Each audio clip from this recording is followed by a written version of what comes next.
Vem para cá. José Daronco, analista CNPI da Suno Research. Zé, seja bem-vindo ao Suno Notícias. Eu só chamo você em dia de rascada. Que bom que você continua aceitando os nossos pedidos.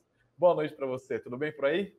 Boa noite, Greg. Boa noite a todos que estão nos ouvindo. É sempre um enorme prazer estar aqui no Suno Notícias, falando sobre os temas mais importantes, mais procurados. Eu acho que a Oi não poderia ser diferente, né? Então, essa história te surpreendeu de alguma maneira? Porque, confesso que quando eu olhei o número ali, eu falei, rapaz, mas entrou num processo em 2016 com uma dívida de 64. Saiu do processo. 45 dias depois, já ensaia um novo pedido e já fala ali, ó, só dívida financeira é 29 bi. Deve ter mais dívida com fornecedor e por aí vai. A gente está falando de mais de 30 bilhões de reais. Enfim, qual que é a verdadeira situação da Oi hoje, Zé? não, perfeito, Greg. Só antes eu vou dar um passo atrás, só para colocar todo mundo no mesmo nível. A Oi, ela não pediu recuperação judicial, tá? Ela ajuizou uma cautelar que antecede o pedido de recuperação judicial, semelhante ao que fez Americanas. Então, Ela vai não ficar casou ainda, ela está no noivado ali da recuperação judicial. Isso. Então, só que, ao que tudo indica, não há outro caminho que não a recuperação judicial. Por quê? Quando ela ajuiza a cautelar, ela diz para o credor o seguinte: olha, eu não vou conseguir pagar. Então, a gente vai ter que sentar, vai ter que renegociar, e essa renegociação ela pode ser frutífera, e a companhia pode sair da recuperação judicial, do pedido, ou, como aconteceu com Americanas, os credores eles ficam mais cautelosos e não, eles ficam inflexíveis, né? E não negocia, e o único rumo é a recuperação judicial. Então, assim, a principal te respondendo, Greg, me surpreendeu sim o fato de que há poucos meses ela saiu da RJ. Então eu não esperava ver a Oi com um problema em tão pouco tempo. Isso me surpreendeu bastante negativamente. Só que não me surpreendeu que o fato dela estar com problemas financeiros. E por que eu digo isso? Não é aquilo de ser o engenheiro de obra pronta, agora que saiu a notícia, todo mundo sabe. Só que a Oi, ela é um ativo que queima a caixa, dá prejuízo há muito tempo.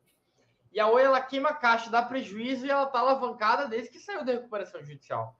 Então, assim, o endividamento bruto da Oi no terceiro trimestre do ano passado era de 34 bilhões, entendeu? Óbvio que daí tu desconta, tem o caixa, etc. Mas, assim, a Oi sempre foi um ativo estressado.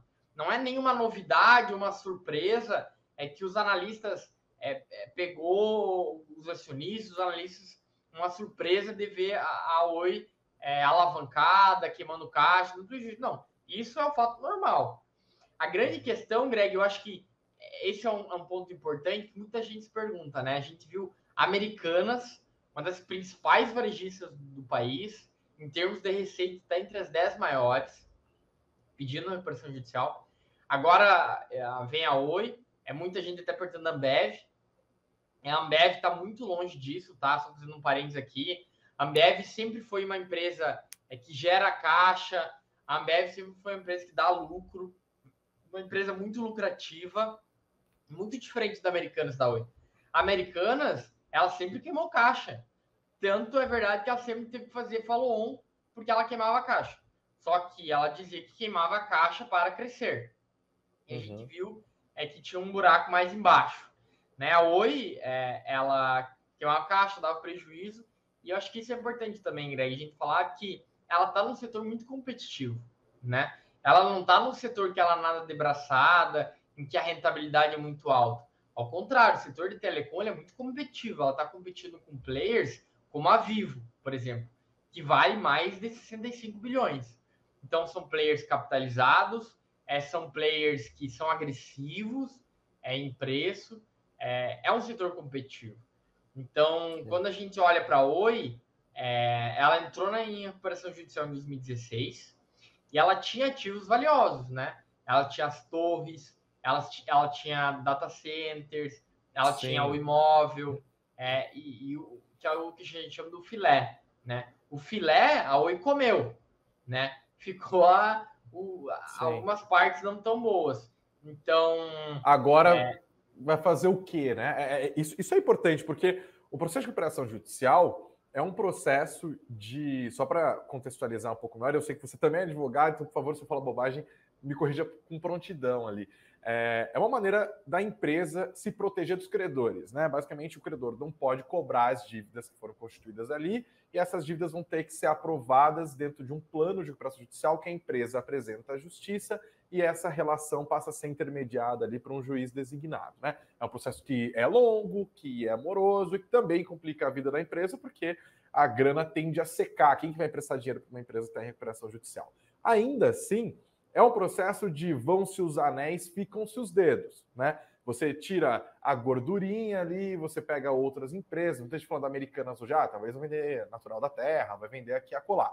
A Oi vendeu ativo loucamente, né? Vendeu a marca que tinha mais apelo junto ao consumidor, que era o imóvel, foi parar nas mãos ali da TIM, da Claro e da Vivo.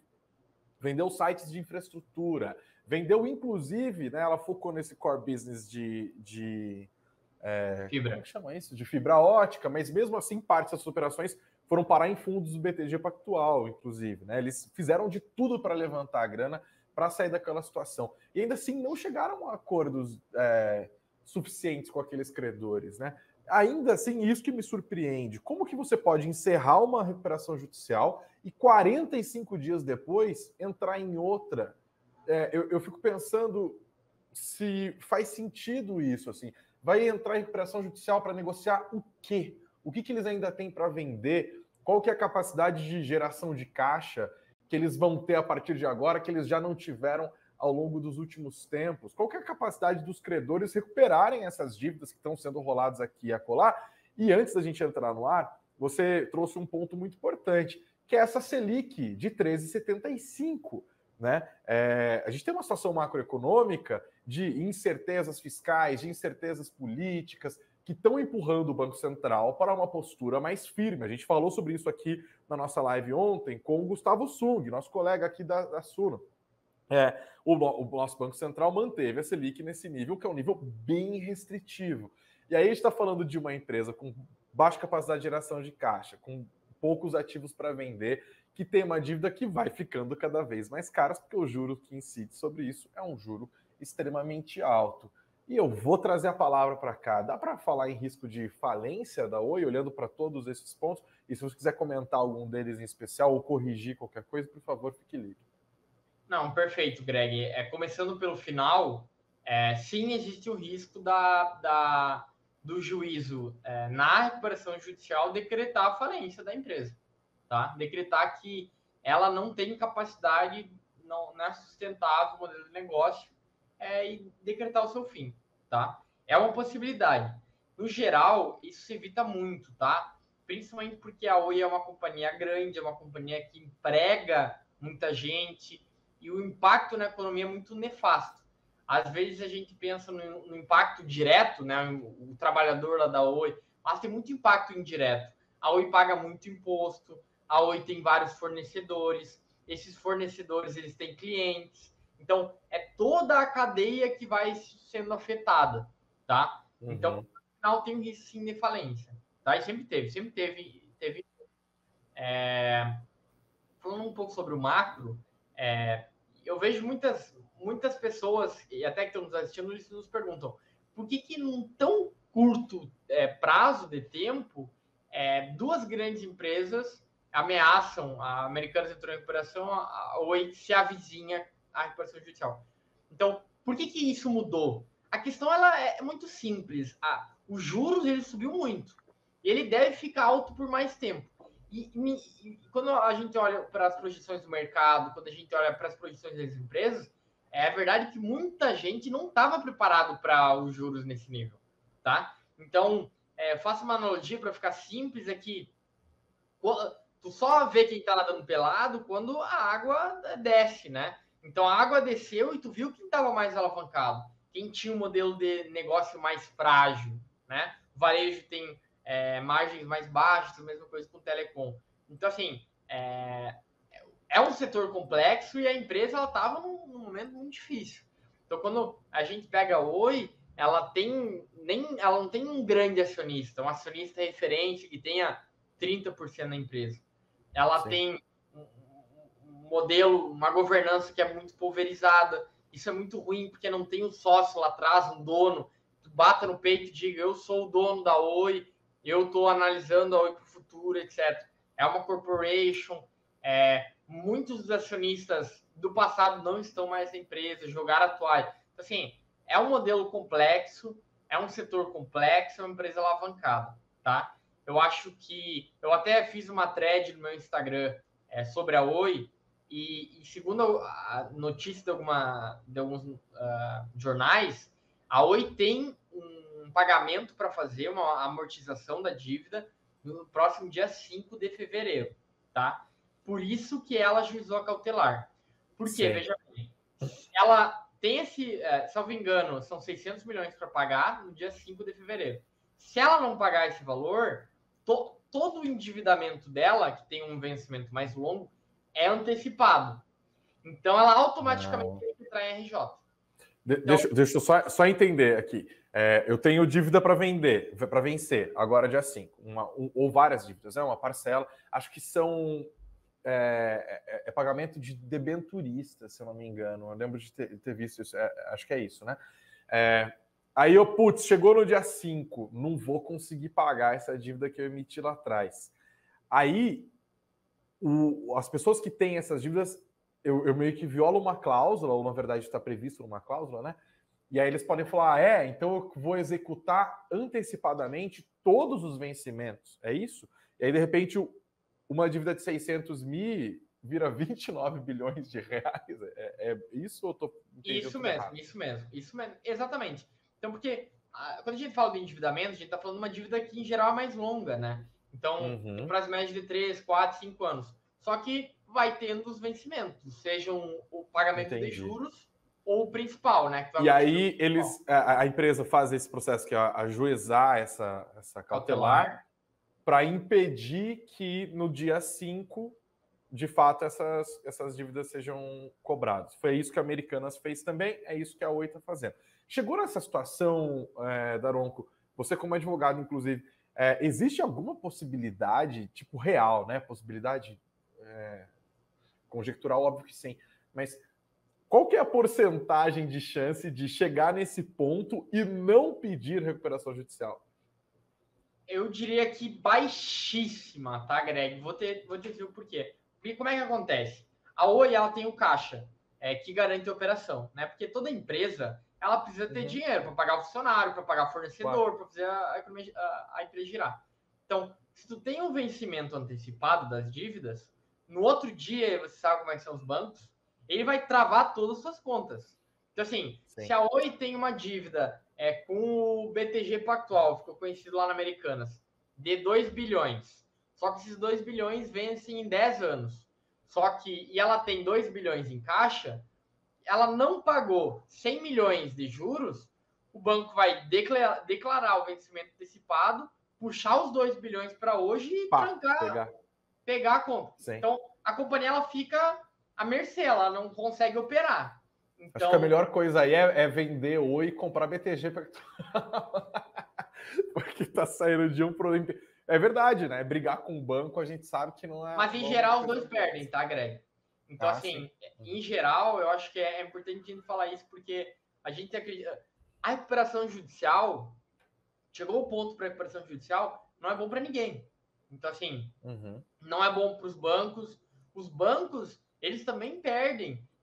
Saiu o resultado do Santander hoje, e ele teve que provisionar o valor da Americanas, ou ainda que uma parte deles, porque ela não vai receber. Entendeu? O banco não vai receber. Até coloquei na tela aqui, eu vou aproveitar que você citou, então já vou seguir com o noticiário. Então, quando você falar que tem que sair, você avisa. Tá aqui, gente. O Zé está fazendo referência aos números do Santander do quarto trimestre, né, de 2022. O lucro do Santander caiu porque eles tiveram que aumentar o provisionamento. São estilhaços, como eu disse na abertura da nossa conversa aqui, da bomba Americanas, né? Vamos dar uma olhada? O resultado ficou bem abaixo do que o mercado estava esperando. Por exemplo, o consenso Bloomberg trazia a expectativa do mercado de um lucro no quarto trimestre de 2022 de 2 bilhões e 890 milhões de reais. Mas o que eles lucraram, de fato, no quarto tri, foi 1 bilhão 680 milhões de reais. A queda foi de 45% na comparação com os números do terceiro TRI. No ano de 2022, o Santander lucrou 12 bilhões 570 milhões de reais, também uma queda 21% em relação ao que o banco lucrou no ano de 2021. E tem aqui no nosso site também, no suno.com.br/notícias, esse relatório da XP Investimentos destrinchando o resultado do Santander, né? E a XP foi bem clara. Santander sofreu com o fator Americanas, tá? Lembrando que o Americanas tem uma dívida de 3 bilhões e 600 milhões de reais junto ao Santander. As ações do Santander até que foram bem diante desse noticiário. A alta foi de 0,18%, R$ 27,40. Aqui no nosso site tem também uma análise da Genial, falando que dos grandes bancos, o Itaú deve ser o banco com a maior margem e menos afetado pelo caso da Americanas. As ações do Itaú hoje subiram 0,92%, R$ 25,21. Você concorda com o pessoal da Genial, Zé? Você acha que o Itaú é o banco que menos vai sofrer com os estilhaços da Americanas? Com certeza. Em relação à Americanas, sim, tá? Então era um banco que não tinha exposição relevante. Agora, quando você me perguntar a expectativa para o resultado, eu estou bem otimista também com o Banco do Brasil, tá? Mas o Banco do Brasil, ele acabou também pegando aí uma bala perdida da Americanas. Ele tinha, salvo engano, 1 bilhão e 300. Mas o Banco do Brasil é algo que a gente está bem otimista aqui também, tá? Bradesco deve vir. Eu posso comentar outro dia sobre os resultados, mas quem aí é acionista de Bradesco deve sentir também uma pressão, tá? A inadimplência lá deve continuar bem alta, isso vai impactar o resultado. Duas perguntas para terminar, e as respostas para as duas é uma palavra só: comprar, vender ou segurar, supondo que eu tenho ações. Primeiro, da Americanas. Eu acho que toda decisão de investimento, fazendo disclosure aqui, ela é muito pessoal e depende do perfil do investimento, tá? Então, depende da exposição da pessoa a risco, depende do tamanho da posição em carteira. Eu acho que essas posições são relevantes. Em primeiro lugar, tem que entender por que o investidor ele tem esses ativos. A gente sabe que muita gente investe porque vê que caiu e quer comprar. Essa talvez seja um dos erros mais comuns e um dos erros que mais faz perder dinheiro. Porque a empresa caiu porque ela está numa situação muito ruim. Porque, em geral, ela não vai gerar valor para o acionista, ela vai destruir valor. Então, assim, se eu tivesse ações, José Eduardo, enquanto analista de investimento, tivesse ações da Americanas hoje, eu venderia, tá? Eu não teria, porque eu acho que isso é importante. Sempre que tu vai fazer uma análise de um ativo, tu vai analisar o ativo, análise absoluta, tu vai analisar o ativo e tu vai analisar ao redor. Então, Greg, tu vai comprar um apartamento. Tu pode achar até um apartamento que talvez tenha oportunidade, mas tu olha para o vizinho, o apartamento de baixo é melhor que ele, tu tá pagando, às vezes, até a mesma coisa. Então, assim, eu não acho que hoje, considerando as oportunidades da Bolsa, mesmo com a expressiva queda, vale a pena o investidor estar olhando para Americanas. Veja que isso não significa que a ação vai subir ou vai cair. A gente não sabe. Mas o momento é muito incerto. Tem várias empresas pensando tão boas, estrategicamente, tem gente no setor com muito menos risco, maior capacidade de geração de caixa. Que vai ter pagar dividendo, que vai gerar caixa, tá gerando caixa. Assim, para que tu vai... Tem duas padarias para comprar. Para que tu vai na padaria que o movimento está mais fraco, está dando prejuízo? Tu vai lá e compra o pão não está tão bom. Tem que comprar a qualidade, principalmente no momento atual. O mesmo vale para Oi, então? O mesmo vale para Oi. E eu diria até que me parece que a Oi está numa cilada talvez até maior, tá, Greg? Porque ela não tem acionista de referência. Então, isso me preocupou bastante, assim, essa cautelar.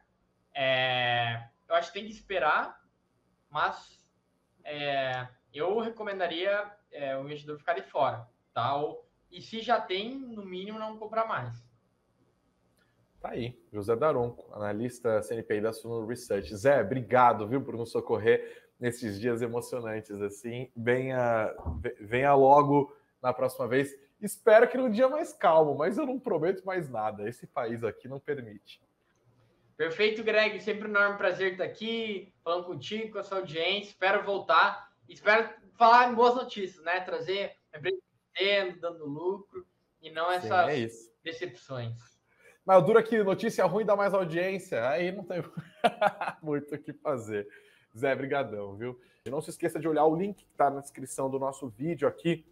Você pode fazer download no nosso e-book Aprenda a Analisar uma Ação. Está disponível no nosso canal do YouTube, está disponível também nas plataformas de áudio em todos os lugares do Brasil e do mundo pelos quais vocês nos acompanham.